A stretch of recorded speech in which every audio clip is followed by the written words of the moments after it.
It's the lifeline of Europe.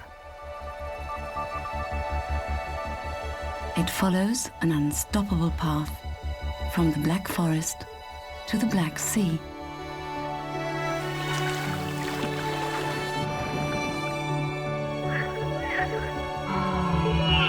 Its water forms spectacular landscapes.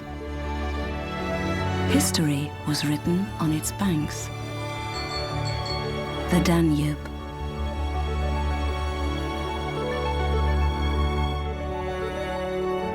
It has seen many cultures come and go. From its source to its mouth, it covers nearly 3,000 kilometers and traverses 10 countries. The Danube has always been a border, but also a bridge between peoples. Along its path, it meets up with diverse traditions and lives. Everything is in a state of flow, past and present, present and future.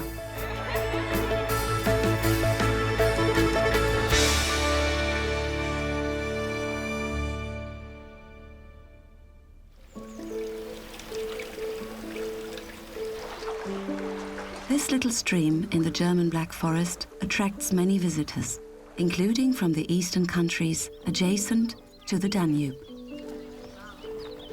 Luminita and her daughters Andrada and Julia are Banat Swabians.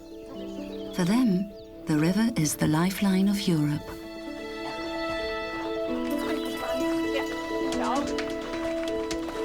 Is that the source down there? Okay. Machen wir das hier so. Researchers only discovered in 1954 that the River Breg, which arises here, is the Danube's longest tributary. Das ist die Donau. That's the Danube. This means the Breg is considered the main headstream.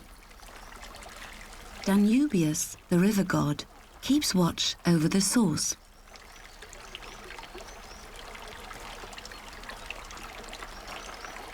This is the point where the measurement of the Danube's length begins.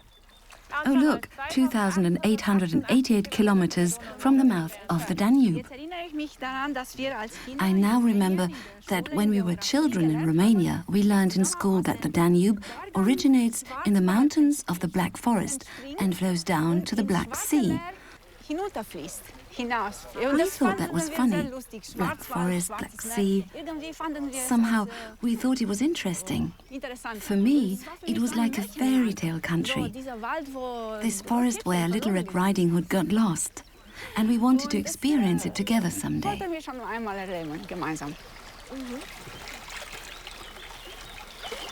In der Donau.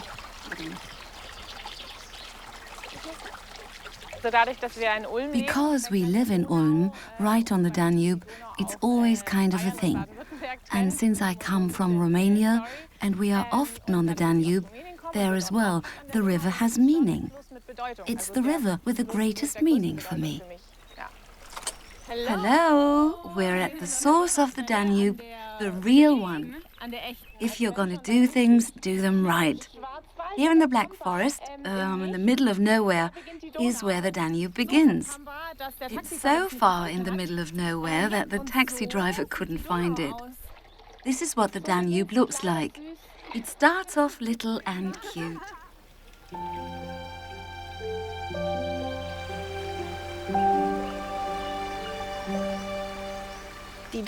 To me, the Danube stands for Europe. It's the connector from here, from the west to the east of the continent where I was born, in Romania. For us school kids back then, the place where the Danube arises was a legendary spot. The river represents connection, and even if the country borders change politically, the Danube remains. It keeps flowing.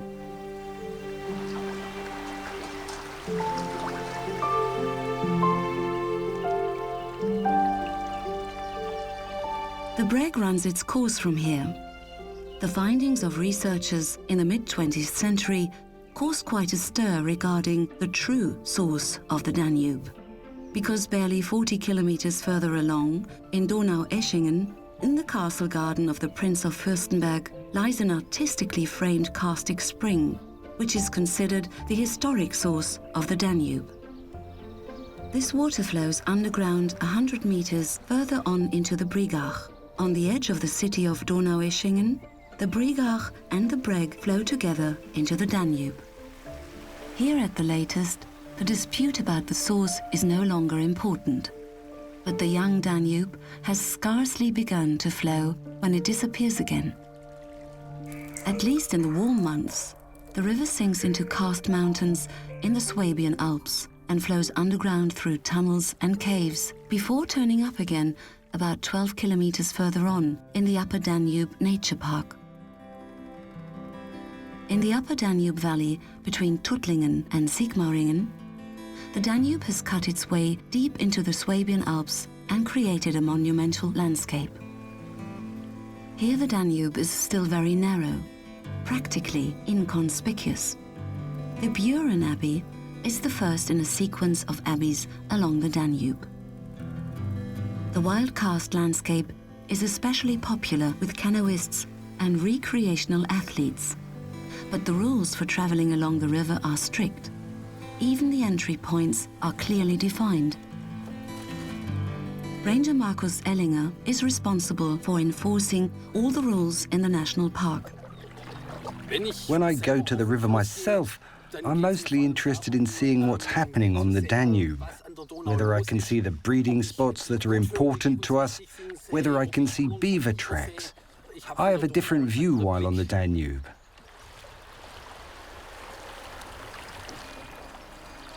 Here we have a troop of young ducks.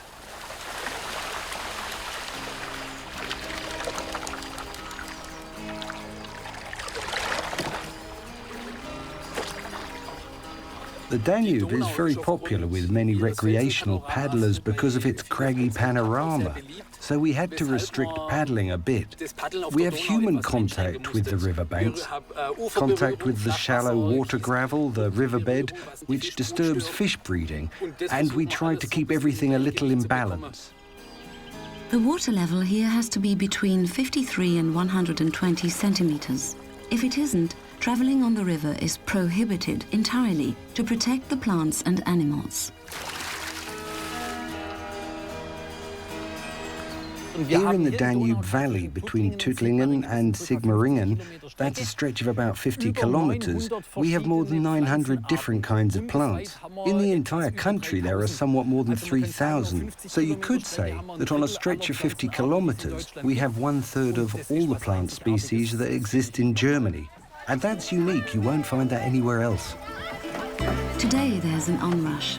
The ranger has to control the weir exit. All good. Nobody's playing loud music. There aren't any instruments on board. I don't see any bottles of alcohol. That's something I would find fault with. It's the weekend and the weather is nice, so the activity on the river is intense. The renters are allowed to put a certain number of boats in the water per day. I'm controlling that now, but I'm ready to answer questions if anyone has any. Markus Ellinger, I'm the ranger here in the valley. Your renter should have given you a river license. May I see it? Everything is in order with this group. These are the river licenses that the renters give out. You see how busy it is already. If we didn't regulate it, we would certainly have 3, 4, 5 times as many people on the river on days like today.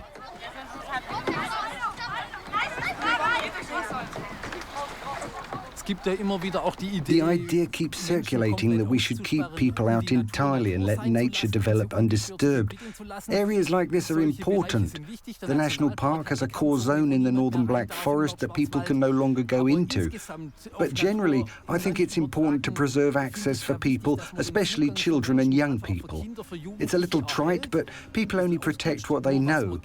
If children can't have this experience here, they wouldn't know how to appreciate it. It's just an experience we have to make possible. We should retain it, but try to channel it properly. Not only canoeing, but bicycle riding along the Danube is a popular activity. The Danube bicycle path leads from the source to the Black Sea. In cities, the path is diverted to the asphalt starting in Ulm. The traditional barges, commonly known as Ulmer Schachteln, are immortalized on the wall of the city hall. These are wooden boats with flat bodies and long oars for steering. They floated downstream towards the east, transporting goods and people. On barges like these, citizens of Ulm headed off into an uncertain future in the 18th century.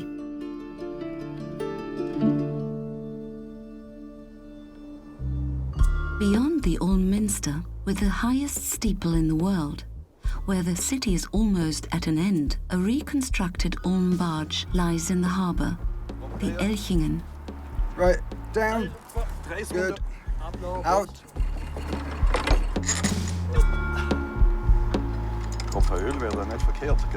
Richard Goetz has created an unusual hobby for himself and his friends.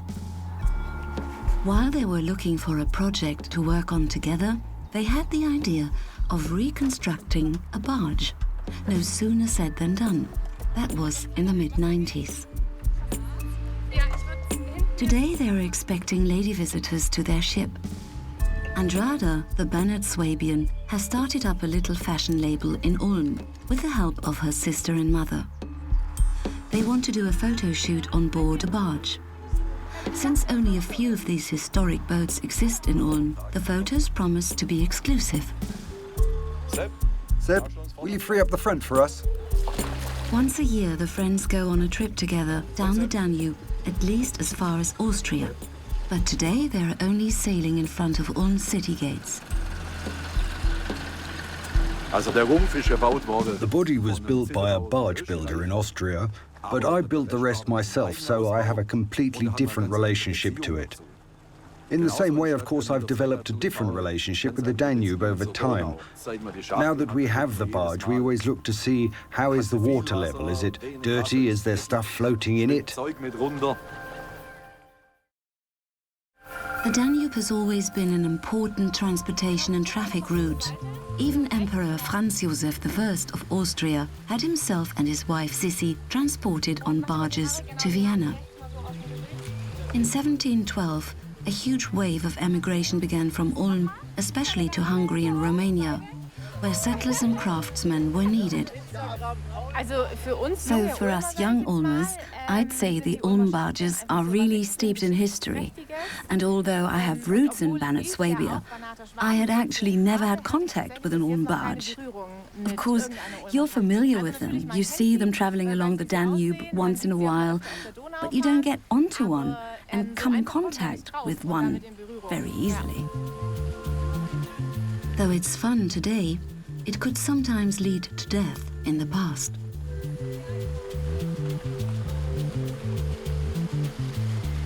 Back in the 18th century, it was much quainter than today, but also much more dangerous because the Danube wasn't regulated. Today it's a canal. We have 13 locks on the first 100 kilometers. At the time, the Danube was a wild river. There were shoals and sometimes a boulder sticking out where you could get stuck. It was really dangerous at the time, but now it's been alleviated through regulation and the power plants.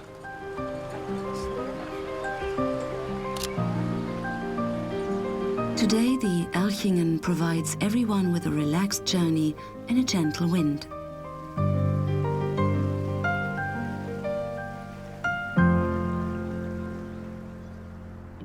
Further downriver, in Leipheim, we come across a small high-security area. Engineer Bernhard Röhrle has come to check on things.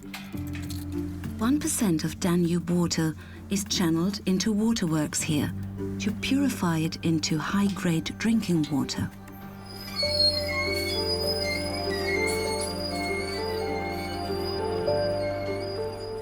We had a flood recently, which means the Danube brings up leaves, branches and other things.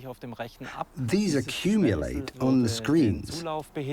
This floating debris would clog the inflow, so we regularly sweep it away with our brooms.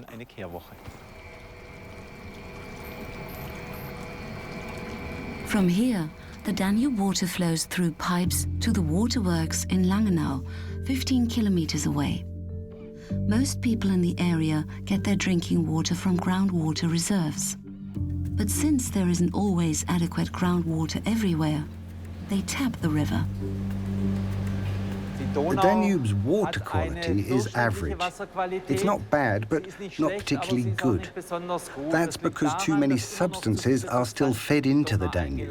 It has to do with the sewage treatment plants and drainage from agricultural areas. That's why we have to work to improve the Danube's water quality.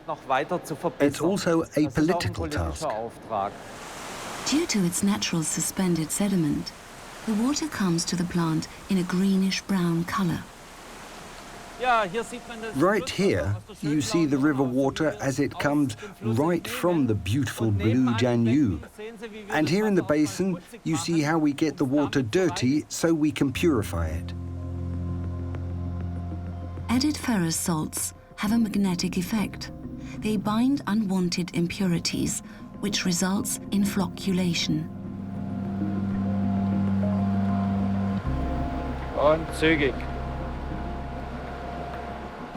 Right to the top. Good. You can really see nicely how the flakes settle. You can see how quickly the cleaning takes place, so we can go with the clear supernatant to the next treatment stage. The 6 different treatment stages of the system clarify the water, kill germs, and remove bad odors and flavors. A broad section of southwest Germany, including cities like Stuttgart, Esslingen, and Ludwigsburg, get their drinking water from here. Using special technology, the waterworks in Langenau can filter out microplastics and hormonal substances, that is, small concentrations of trace substances.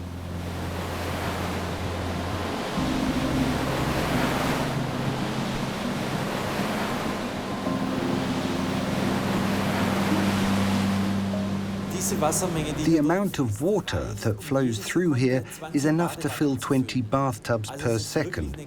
So it's really a huge amount of water. It was once green river water from the Danube, then it turned brown, and now it's clean and pure. It's fresh and free of bacteria. This is drinking water. We accomplished it with our 6 stages of treatment. Drinking water is one of the most closely monitored resources in Germany. Water demand fluctuates. It's higher in the summer than in the winter. Giant water tanks store the water until its release.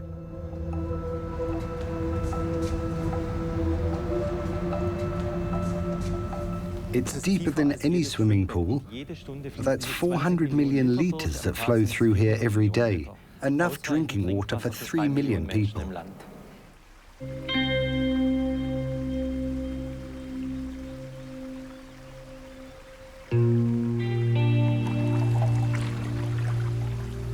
For stand-up paddler Pascal Rösler, his time on the river is like meditation. Today he's in the Weltenburg Narrows. The Weltenburg Narrows in Lower Bavaria is a breakthrough valley of the Danube as it passes by Regensburg. King Ludwig I already granted this area special protection status. It's really one of the most beautiful spots along the Danube. The Danube is allowed to flow. It's completely natural. You only hear the water splashing a bit. I think it's relatively good for the soul.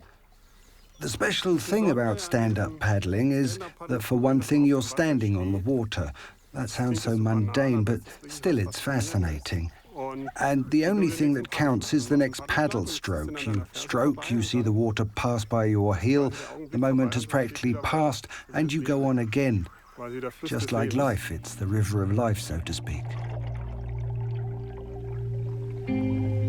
If commercial enterprises and politicians had had their way from the 1950s to the 1970s, the scenic Weltenburg Abbey would probably now be located on a reservoir.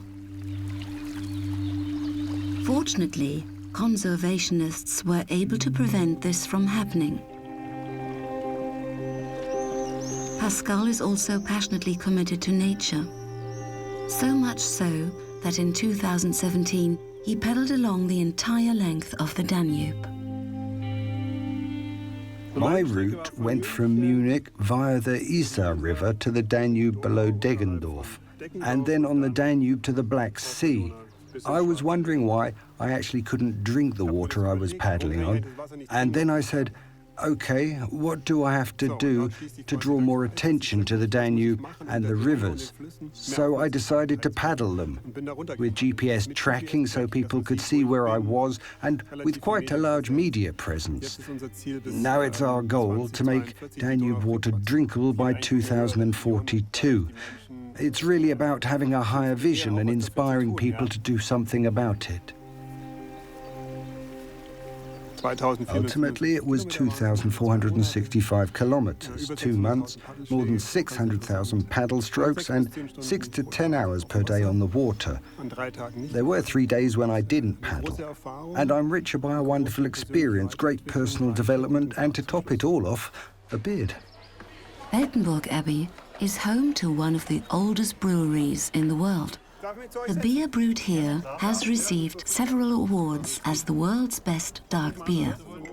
Pascal uses his break to get acquainted with the monks.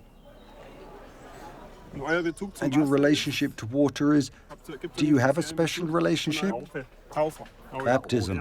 Baptism, oh right, oh yes.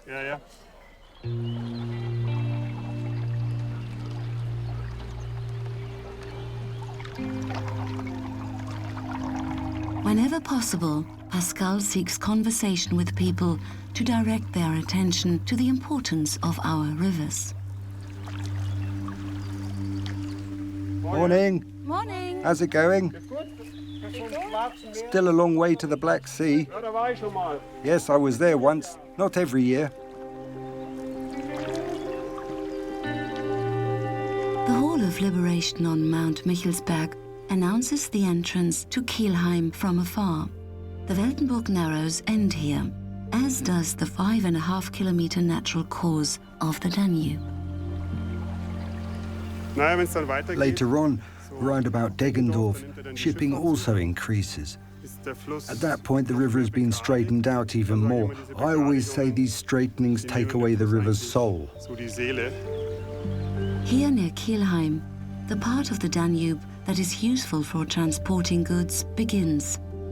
It's still 2,414 kilometers to the mouth at the Black Sea. The stone bridge in Regensburg is unique. When it was built nearly 9 centuries ago, it was the only Danube bridge between Ulm and Vienna, a masterpiece of medieval architecture. The Valhalla has risen up over the Danube near Regensburg since 1842. King Ludwig I had this Hall of Fame built for important personalities. About 153 kilometers further along the river, one can witness a natural spectacle. At the tip of Passau, 3 rivers, clearly visible because of their different colors, flow together. The Black Ilz, the more green than blue Danube in the middle, and the milky grey Inn. This means the city of Passau has to continually battle strong floods. But the water has also brought great wealth to the city.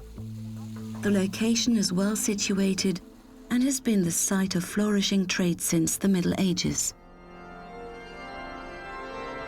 The Baroque splendor of St. Stephen's Cathedral also attests to the city's wealth. It holds a very special treasure, the largest cathedral organ in Europe, with 17,974 pipes and 4 glockenspiels. The 5 organ mechanisms are spaced throughout the cathedral and controlled by a console in the gallery. Each mechanism has its own sound character and can be played individually or in tutti.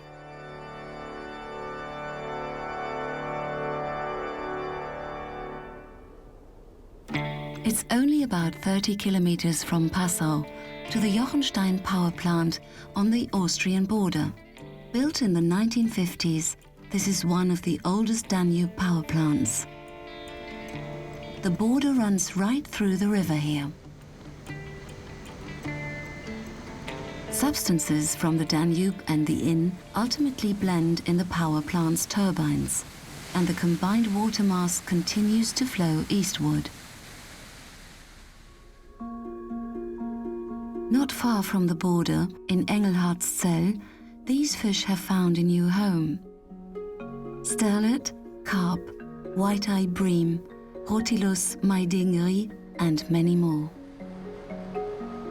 Fish biologist Gerald Zauner has arranged for them to be caught in order to give people an understanding of the Danube water world.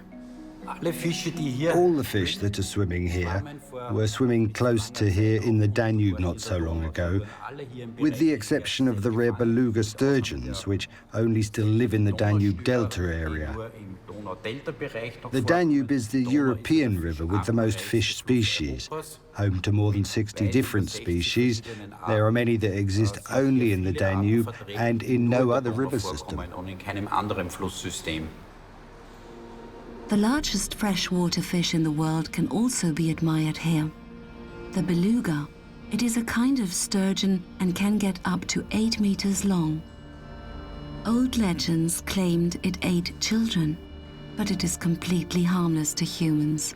The beluga originally lived in areas near the Black Sea coast and travelled far beyond Regensburg during the spawning season. That means the beluga's migratory routes were more than 2,000 kilometers long, and while they were migrating, many were caught because a big fish meant lots of meat and later lots of caviar.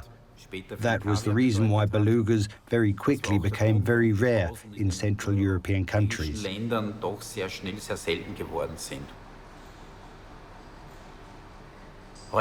Today, this upstream migration is no longer possible for belugas because of the Danube power plants.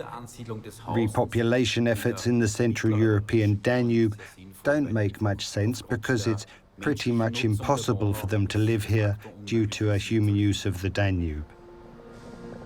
The beluga gets on exceptionally well with the divers who regularly clean the basin.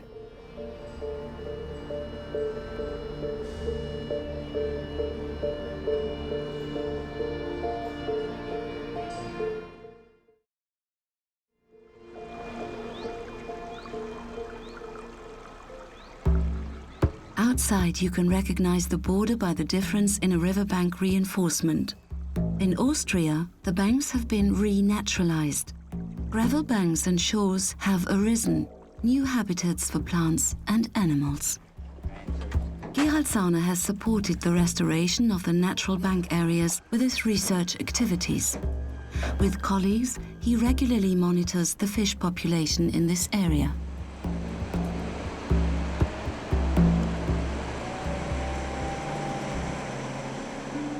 The method is called e-fishing or electrofishing. A small electric shock paralyzes the fish without harming them. This allows the ecologists to measure the success of their bank reconstruction. For instance, they can see whether the gravel banks have led to an increase in the reproduction of Danube fish. These two colleagues are using landing nets to catch the stunned fish that have been paralyzed with the anodes from the electric current. They are only stunned for a short period of time. The fish are stored temporarily in a container. They wake up from their daze, are measured and logged, and are then returned to the Danube. Nose 230, nose 245, nose 350. The naze is the fish which more or less served as the original Danube's main fish. Its numbers have decreased significantly.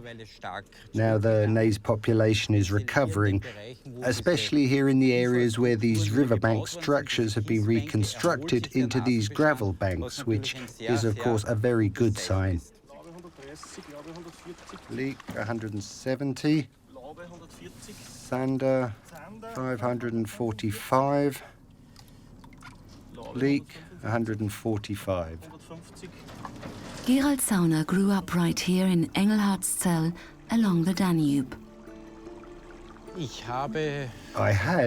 I don't want to say the privilege, but I actually had the burden of growing up along a section of the Danube that changed very drastically during my childhood, changed negatively, because of regulatory measures and the construction of power plants.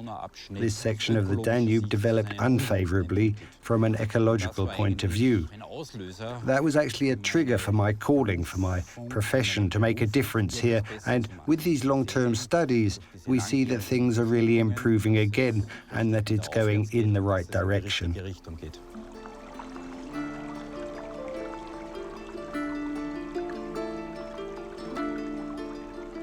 A bit further downstream, halfway between Passau and Linz, the Danube has created a wild, romantic landscape. Boats travel from A to B, and there are no bridges. Instead of flowing relatively purposefully from west to east, like it does otherwise, the Danube meanders through the Bohemian Massif. The shipping industry long considered the Schlögenband to be one of the most dangerous sections of the course of the Danube.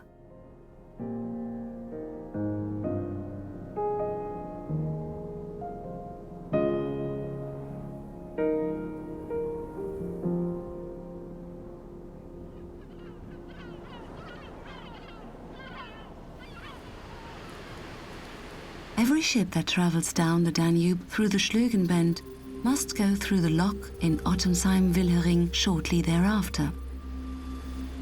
Elisabeth Strauss concentrates on monitoring the boat's entrance. She is one of 2 female lock attendants in Austria and also a member of the volunteer fire department. She got interested in working at the lock during a crisis operation on the Danube. I think it's a male domain with its 12-hour shifts. But I think all the procedures are comprehensible. There are mechanical procedures, hydraulic procedures. If something needs repairing, the technicians from the association do it.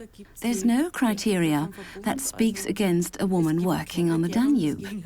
There are already a number of women captains too. There's activity here day and night. Transport boats take turns with cruise ships. This captain is driving in here very carefully. He's probably still practicing. They have to do a certain number of practice trips to get their shipmaster's certificate. Of course, it slows us down a bit, especially when we have ships waiting on both the upper and lower water levels. But generally, we're glad that they steer in here carefully, since that way we avoid accidents. And if they didn't come, the whole lock would stand idle, which of course we don't want. The traffic has to keep flowing. On its path that takes it about 350 kilometers through Austria, the Danube overcomes a height difference of more than 150 meters. 10 Danube power plants use this current in Austria to generate energy from water power. Ships must pass through a lock at each of these power plants. From the tower of the lock supervision station, Elizabeth controls the facility, meaning she opens and shuts the gates, fills and empties the chambers, and then switches the light signals. So I've turned the light up there to green, so that the captain has clearance to exit the lock chamber.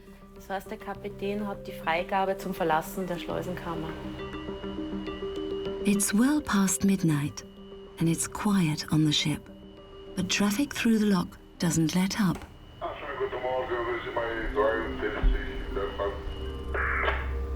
Maxima 1, the left chamber is open for you.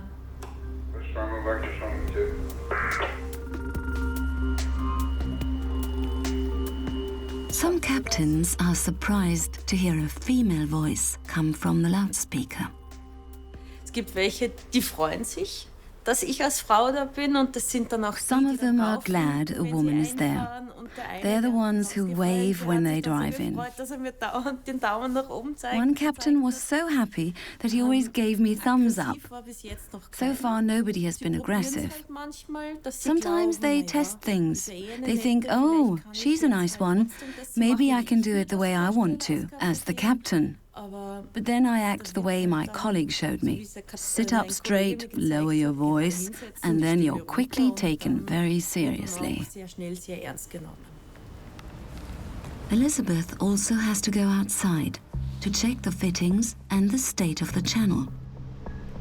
It's a somewhat spooky walk in the middle of the night. I actually feel very comfortable here. You have to get used to all the sounds. It's always creaking and groaning somewhere. But nobody can really come in here. We have a security door downstairs. It's better if I don't bring any murder mysteries along to read. But otherwise, I'm not afraid. Since the drop height in the water chambers is nearly 13 meters, one can't be bothered by heights. We have cameras right in the areas where I can't see anything. If a passenger should fall in the water, or if the ship goes adrift from the current in the lock chamber, I see it immediately. And I see the rest from the back. That's why it's so important that we're always paying attention. There are also quiet periods in the course of a 12-hour shift. Then Elizabeth can enjoy the dawn breaking over the water. The Danube smells a little bit fishy, like algae. In the winter it smells like nothing, and suddenly a breeze comes up and you know spring is coming. In the summer it smells a little like sun cream, and you remember that, yes, this is a running river. And you look to see what the fish and ducks are doing. This is life. This is the Danube. And that's why I like being here, looking at it, being part of it. Originally, Elizabeth Strauss was a kindergarten teacher. Later, she worked in a theatre. She has found her dream job at the lock.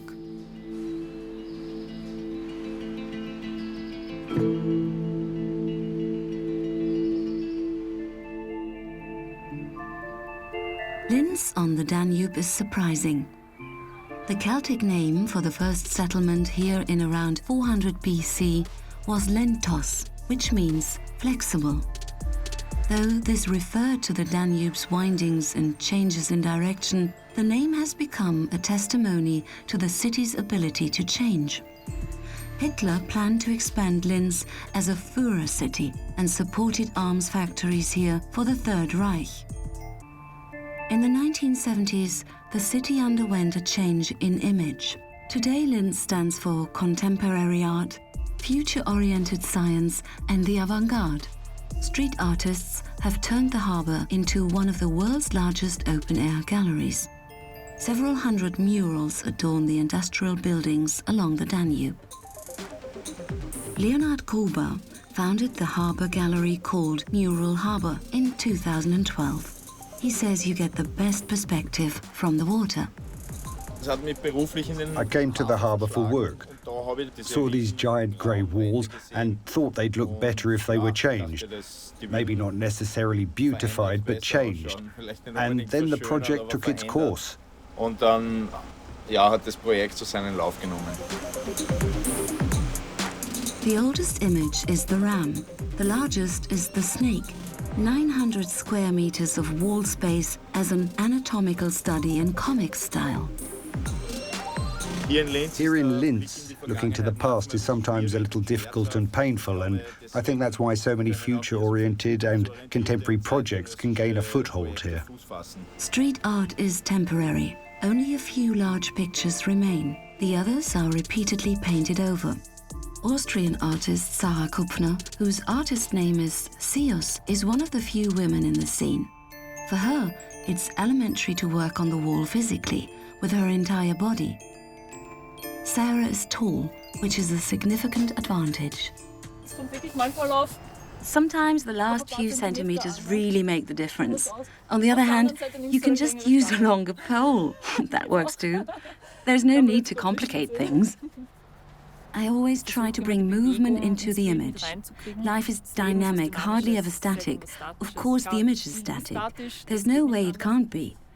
But for me, the creative process is the most important thing. And I find it stimulating to select images and motifs that challenge me to put a lot of dynamism in the movement. Yesterday, she primed the wall. Today, she started working early. She wants to accomplish a lot before the sun gets too hot and the light gets too bright. As she moves constantly up and down the ladder, she transfers her motive, piece by piece and layer by layer, from her head to the wall of the building. I really like to paint the plants and animals that I see in my natural environment. Ideally, even the environment around the wall I'm painting. And in Linz, there's the Danube. And in this particular case today, it's a sea swallow. In principle, these birds follow the major currents up from the sea. I think that's an interesting topic that ties into migration. That exists in the animal world too, willingly and unwillingly. I find it exciting to tackle these subjects. Sarah uses a mixed technique, emulsion paint and spray paint.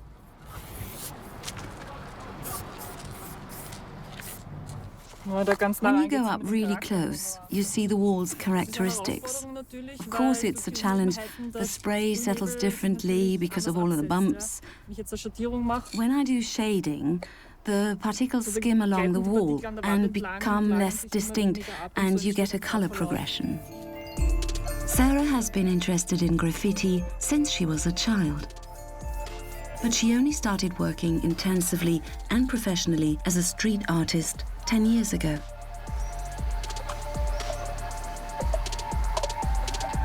Leonard, who made this wall available to Sarah to paint, wants to see whether the image is recognizable yet. How's it going? Looking good. Yes, it's going great. I bought you a little refreshment. A Linzer tart. Dry, but genuine. Try. You'll see. It was hard to prime, wasn't it? There's already red in this coarse-grained wall. Yes, but this time I left it like that on purpose, since red is the only color that I put onto it.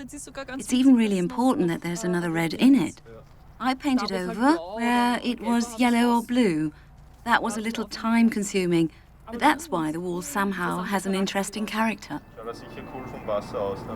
Leonard invites the artist to a little boat trip so she can see the image from a distance. They want to get an overall impression. How does the piece work in its environment? The birds on the water are known for landing on various railings in the harbour. Particularly, from this viewpoint, it's like they're making a landing approach on a harbour wall.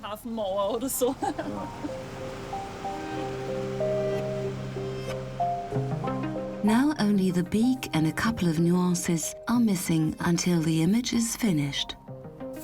Sarah says the most important thing is the creative process and that she enjoys her work. There's a river near where I live too, and I always like being near the water. There are a lot of legal walls along the Danube because industrial areas, bridges and so on lend themselves to graffiti. It and the buildings somehow almost belong together. This image is not meant to last forever either. Wind and weather will have an effect. Perhaps another artist will come along and create something new. This harbour gallery is not static. Everything is in flow, like the city of Linz, which changes, and the Danube, which continues flowing eastward.